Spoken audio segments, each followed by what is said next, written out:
En la madrugada del 18 de julio, encontraron muerta una joven, una chica que era influencer en la provincia de Córdoba, Catalina Gutiérrez.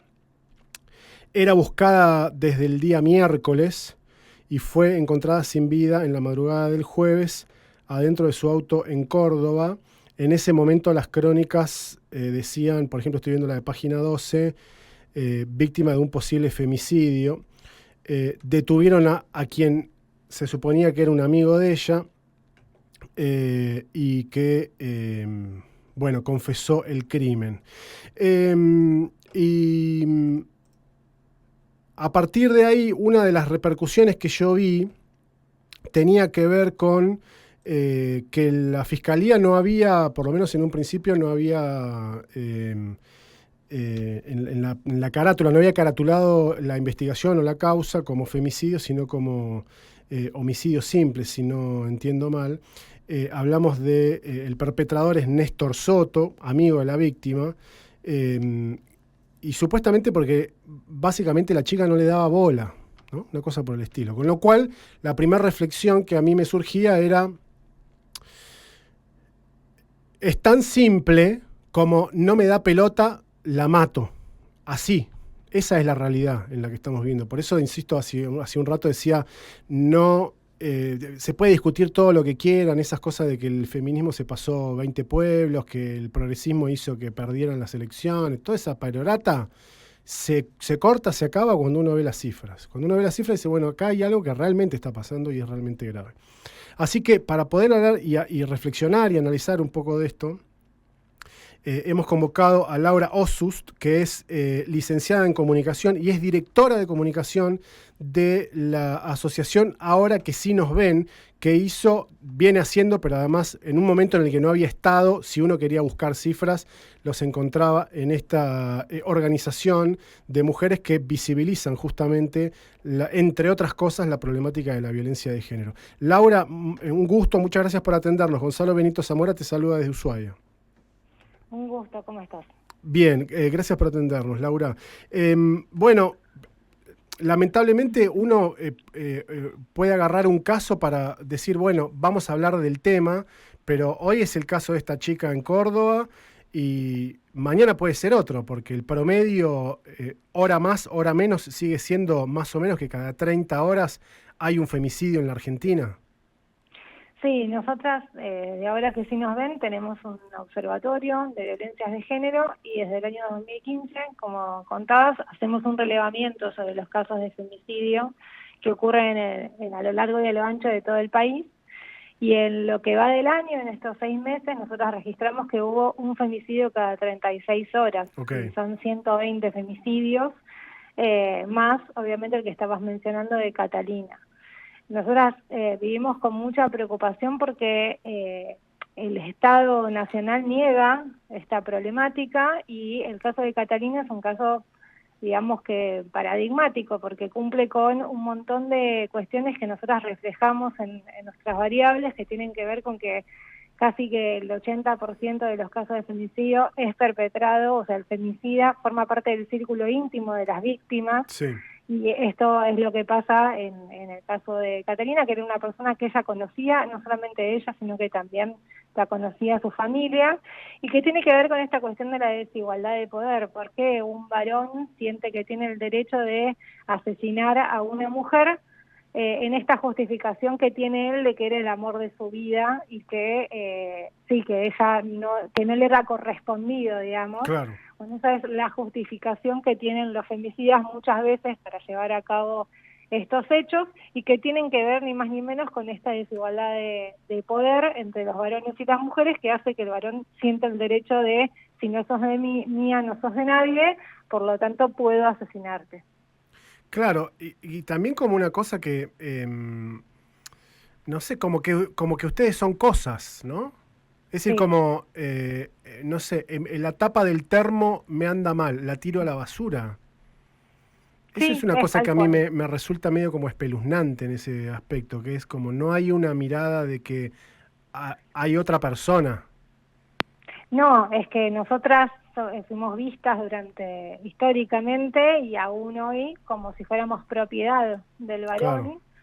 Y sabemos que igual es un proceso que viene dándose el de transformación de estas relaciones desiguales, de las formas también de vincularse de los varones con las mujeres con los varones y los varones entre los varones también, y que es un proceso largo que va a llevar un tiempo porque es una transformación básicamente cultural, pero que hay un montón de medidas que se fueron tomando en estos últimos tiempos, que por ejemplo tiene que ver con la educación sexual integral, que no es ni más ni menos de que nos enseña a poder relacionarnos de otras maneras, de una forma que sea simétrica, en la cual haya igualdad en esas relaciones para que el varón deje de relacionarnos a nosotras o vernos a nosotras como si fuéramos objetos de su deseo y de uso y abuso cuando el varón quiera, así es como que se dan las violencias, y podamos vernos como iguales. Eso también es, por ejemplo, en el caso de las parejas, eso implica ser, ¿no? Pareja,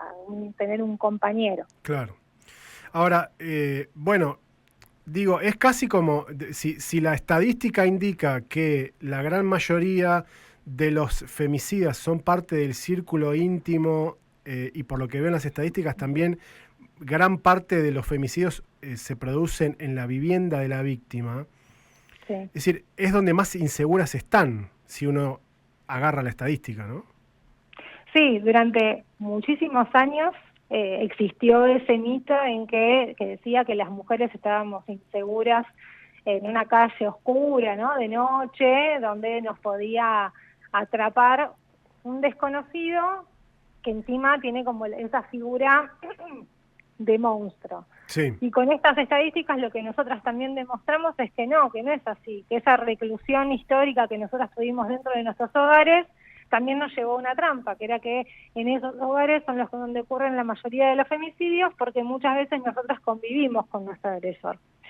Y eso para eso sirven las estadísticas, ¿no? Para desmitificar todas estas creencias que tenemos arraigadas históricamente, culturalmente, y darnos cuenta qué es dónde se tienen que abordar las violencias y darle herramientas, por ejemplo, a los estados para que puedan incidir con políticas públicas, en este caso con perspectiva de género y diversidad, para salvaguardar nuestras vidas.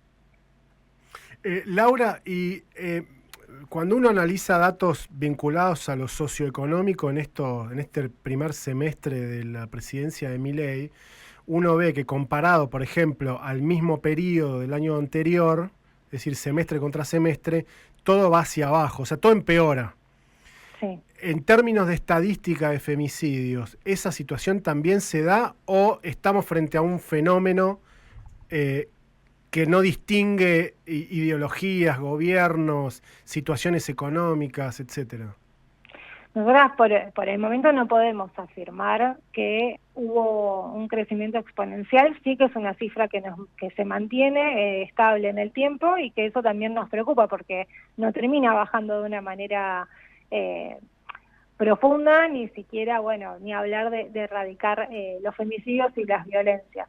Pero sí, en los contextos de crisis económica, eso repercute y profundiza en las situaciones de violencia, en particular porque, por lo que estabas mencionando antes, que la mayoría de los casos de femicidio ocurren en las casas de las víctimas, que en muchos casos comparten con su agresor y que no pueden salir de esa situación porque las crisis económicas, por ejemplo, nos impactan de una manera diferenciada a las mujeres, que no somos las primeras que nos quedamos sin trabajo y las que tenemos mayormente acceso a trabajos informales. Entonces, ¿cómo hacemos para, si estás en una situación de violencia, salir de tu hogar? Por ejemplo, mudarte, claro. Si no podés acceder a un alquiler, si no podés presentar recibos de sueldo, si no tenés un sustento económico para poder salir de esa situación. Entonces muchas veces esas mujeres que aparte de estar ellas, están también con sus hijos, no pueden salir de esa situación. Entonces es muy interesante y muy importante poder ver cómo afecta el contexto económico, político, para que las violencias se agudicen o no. Eso también hay que tenerlo en cuenta porque no son fenómenos aislados. La violencia es algo que se da dentro de un marco social, político, cultural y económico que hace que, por ejemplo, las mujeres no se nos reconozcan las tareas de cuidado. Ahora por ahí se habla más, es un tema que está más en agenda, pero nosotras dedicamos el doble de tiempo que los varones a las tareas de cuidado y de trabajo doméstico no remunerado, y eso nos hace también acceder menos a empleos de mayor jerarquía y mayor sueldo. Claro. Estamos hablando con Laura Ossust, que es licenciada en comunicación y es codirectora de la asociación Ahora que sí nos ven. Laura, lo que sí podemos analizar, tal vez, aunque lo estemos transitando, es las medidas que ha tomado el gobierno nacional, fundamentalmente. Vos me dirás también si ven que hay alguna reacción provincial en consonancia con lo que está haciendo el gobierno de Javier Milei, pero básicamente es el desmantelamiento de lo que fue toda la estructura de lo que se conoció como el Ministerio de las Mujeres, Géneros y Diversidades, y una serie de programas y de iniciativas y de cosas que se desprenden o se desprendían de esa política pública. ¿Cómo lo están analizando ustedes las medidas que se han tomado hasta ahora? Bueno, las medidas que se tomaron hasta ahora tienen que ver con negar las violencias y de dejarnos en un lugar bastante expuestas a las mujeres y a las diversidades sexuales también, expuestas a las violencias, porque ya no tenemos un Estado presente que esté pensando políticas públicas transversales para proteger nuestras vidas y que podamos vivir una vida libre de violencias en igualdad con los varones. Eso pasó cuando se cerró el Ministerio de Mujeres, Géneros y Diversidad de la Nación, después pasó una subsecretaría y luego lo eliminaron hasta esa instancia. Sabiendo que esto iba a pasar, porque en la campaña, durante toda la campaña, dijeron que no creían en eso, no creían en que había que hacer políticas públicas con perspectiva de género, porque la violencia de género no existía, que nosotras podíamos acceder a los mismos lugares que los varones, por ejemplo, a un trabajo, y que si no accedíamos era por una cuestión de que no teníamos mérito para acceder. Entonces, estamos en una situación en la que, la verdad, la desprotección que hay es total. Sí, conocemos que hay áreas de género y diversidad en otras provincias, en municipios que se están ocupando del tema, pero si no hay un paraguas nacional que permita que se lleven a cabo programas y planes que tengan que ver con la protección integral de las mujeres y LGBTIQ+, va a ser muy difícil para las provincias y para las municipalidades poder absorber esa demanda. Claro. Y no solamente eso, sino que el Estado Nacional tiene obligación, porque suscribe a tratados internacionales de protección hacia las mujeres y diversidades sexuales, y aparte hay una ley que todavía está vigente, que es la 26485 de protección integral hacia las mujeres, que el Estado Nacional tiene la obligación de cumplir. Entonces, cuando estamos demandando, no demandamos solamente un capricho por gusto nuestro, sino que si ellos dicen que dentro de la ley todo y fuera de la ley nada, deben cumplir esa legislación que todavía está vigente. Claro. No sé si ustedes lo han podido evaluar y llegar a una conclusión, digamos, como colectivo dentro de la asociación, pero si no te lo pregunto a vos, a ver qué opinás vos personalmente. ¿Por qué crees que, no solamente con Milei, sino todas estas tendencias que se resumen en la ultraderecha a nivel internacional han tomado al feminismo como un enemigo a vencer? Nosotros lo hemos pensado un montón, es muy interesante pensarlo de cara al futuro, obviamente, y en particular, esto es algo personal, me parece que es algo muy parecido a la construcción del enemigo en los 60 y los 70, en la cual se luchaba, había como una lucha contra el comunismo. Sí. Bueno, y ese era el enemigo a vencer tanto de forma internacional como nacional. Bueno, hoy nosotros estamos colocadas en ese lugar. De hecho, también este gobierno y la ultraderecha menciona al comunismo como algo que como si fuera real y estuviera basado en este país, que no considero que sea un país comunista. Claro. Y nosotras somos un enemigo porque obviamente pedimos cuestiones que tienen que ver con poner en discusión privilegios fuertemente económicos, que tienen no solamente las grandes empresas, sino el ámbito político, los varones en sí. ¿Por qué también la mayoría de los votantes de este gobierno nacional son varones? ¿No? Porque también prende ese discurso, porque nosotras desde el 2015 en adelante, que llamamos el 2015 porque fue, la verdad, con el Ni Una Menos una bisagra a nivel de consenso social en contra de la violencia de género, logramos ese consenso y hubo como una progresión, digamos, de conquistas de derechos que fuimos teniendo, como por ejemplo el derecho al aborto. Entre otras leyes también que se fueron votando y espacios que nosotras pudimos empezar a conquistar a base de la militancia de un montón de compañeras históricas aparte. Y ahí siempre en la conquista de derechos hay una ofensiva o una resistencia, y esa resistencia me parece que se da en el ámbito político. Una de las respuestas de esa resistencia es no solamente la vuelta de derecha acá en Argentina, sino si empezamos a mirar todo el mundo, si vemos Europa también hay un gran movimiento ultraderechoso que está en contra de los derechos de las mujeres y las diversidades sexuales. Y me parece que ahí hay que replantearse también desde los movimientos feministas y desde lo que se llama progresismo, nuevas narrativas también, para que esto no es una lucha, se entienda que esto no es una lucha entre el feminismo y el machismo, entre los varones y las mujeres, sino que nosotros lo que queremos lograr en algún momento es la igualdad entre todos, porque a los varones también el machismo y las leyes patriarcales le repercuten muy profundamente en su día a día y en su forma de ser y en no poder vivir libremente, cuando podemos ver que hay ciertos ámbitos, por ejemplo, en que los varones pueden demostrar sus emociones. Por ejemplo, en una cancha de fútbol y no en su vida cotidiana. Claro. Y eso también repercute, eso es el patriarcado actuando directamente en la vida del varón. Laura, vos me podrás decir,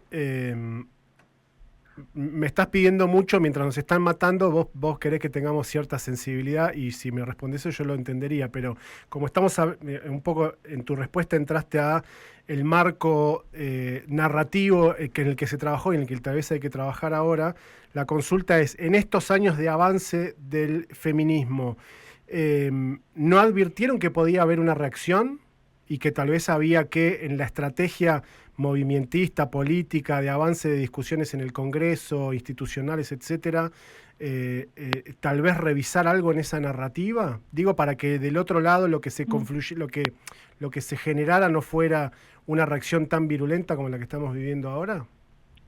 Nosotras no es que predecimos las cosas, pero hemos visto que la derecha, la ultraderecha, fue avanzando por esto, no solamente acá en Argentina, sino también teníamos ejemplos en otros países, no sé, en Brasil con Bolsonaro y después en España con Vox, o sea, hubo como alertas.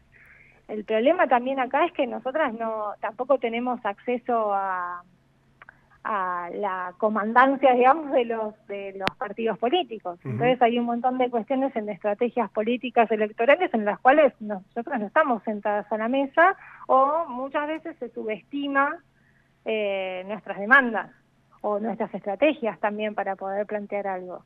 Entonces ahí me parece que la construcción tiene que ser como colectiva, y también dejar de subestimar nuestras demandas y los derechos que conquistamos, que no los vio nadie, sino que aparte de haber un contexto propicio para que eso sucediera, fue fruto de la lucha de los movimientos feministas y transfeministas. Sí, y además que si uno lo analiza fríamente, no le jode la vida al resto. Es decir, que haya más espacios de cuidado y más consideraciones, por ejemplo, para que las mujeres no tengan que estar tanto tiempo dedicándose a las tareas de cuidado y puedan dedicarse, solo para dar un ejemplo, ¿no?, a su carrera profesional, no es en detrimento de los varones. Sin embargo, hay un sector muy importante de los varones que sí lo leen de esa manera.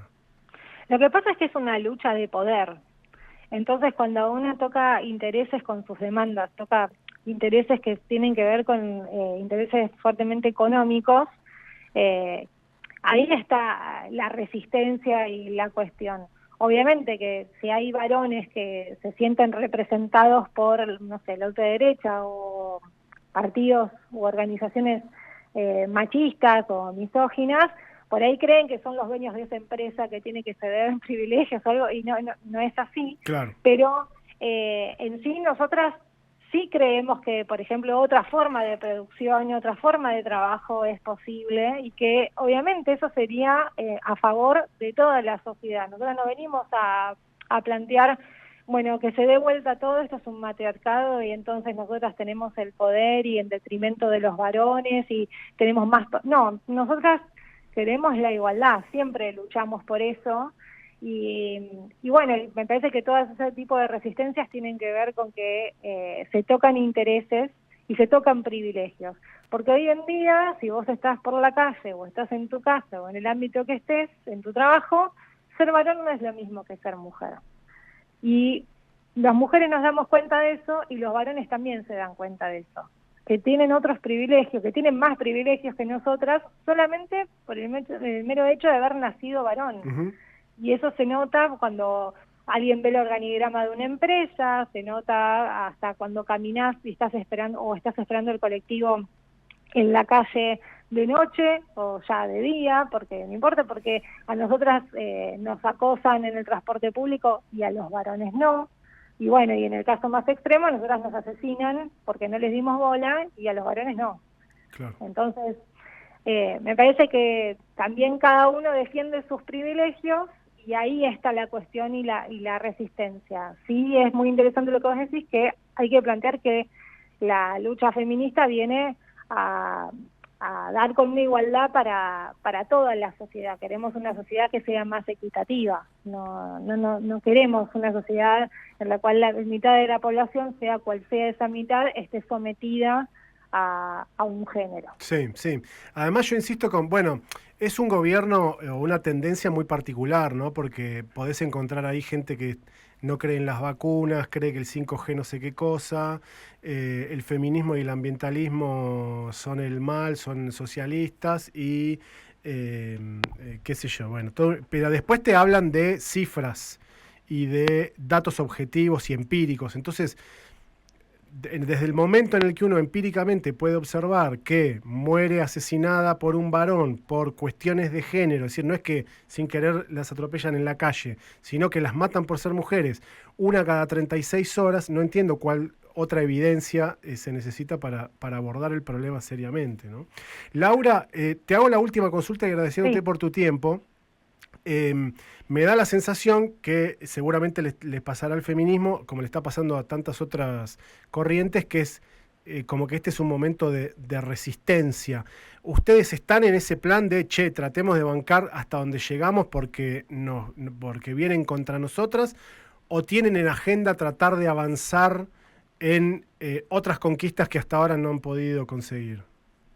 No, en principio sí, estamos, como se dice, en estado de resistencia y alerta, porque todos los días nos levantamos con una mala noticia o una noticia que nos desfavorece, tanto en el plano de perspectiva de género como en política económica y social. Eso lo tenemos bien en claro. No hay una medida que haya ni resuelto algo ni favorecido a las mujeres ni al conjunto de la población. Pero también necesitamos pensar propuestas desde una forma más propositiva para poder interpelar también a aquellos sectores que no se sienten interpelados por nuestras demandas y que obviamente esa es una de las causas por las cuales haya ganado este gobierno, porque cuando tenemos que pensar las narrativas, también tenemos que pensar en cómo interpelar a esas personas para que lo sientan propio y sientan que esto es una causa que es importante, que no es una moda, que no es un capricho, sino que tiene que ver con derechos que son transversales a toda la sociedad. Laura, muchas gracias por tu tiempo, muy amable. No, muchas gracias a vos por el espacio. Hasta luego. Laura Oss-Sust es el apellido, licenciada en comunicación, directora de comunicación de Ahora que sí nos ven. Bueno, hablando un poco como disparador, este hecho lamentable de este femicidio en Córdoba, de esta chica Catalina Gutiérrez, de 21 años, por un amigo que, la chica no le daba bola. Yo lo digo así porque es tan sencillo como eso. Es decir, el tratamiento, la forma en la que los hombres nos vinculamos con las mujeres hace que haya un porcentaje mucho más que importante de hombres que creen que es tan sencillo como eso. No me daba bola, así que si no es mía, no es de nadie. Una cosa terrible. Y a mí también me pasa, seguramente si hay un hombre del otro lado escuchando diciendo, no, bueno, pará, yo no entro en esa bolsa. Yo también tengo esa reacción interna muchas veces que lo escucho. Consejo de un boludo, cuando tengas esa reacción, frena un minuto. Y decir, bueno, no me está, digamos, no, puede ser que en la generalización haya ciertas injusticias, pero hay un patrón que es claro, hay una dinámica que es clara, hay un promedio de situaciones que se dan, que es esto, si no son 36 horas, son 34, son 30, son 32, vuelven a ser 36. La cosa sucede. Y antes de atajarte de, no, pará, yo esas cosas no las hago, fíjate, en todo caso, el mundo en el que estás, qué es lo que te rodea, y vas a encontrar que hay un montón de situaciones que están realmente mal, básicamente. Y que, insisto, es esto, tanto que les gusta la evidencia empírica y toda esa zaraza que hacen los amigos libertarios, bueno, esto es empírico también. Lo pueden comprobar, está científicamente comprobado que estas cosas pasan.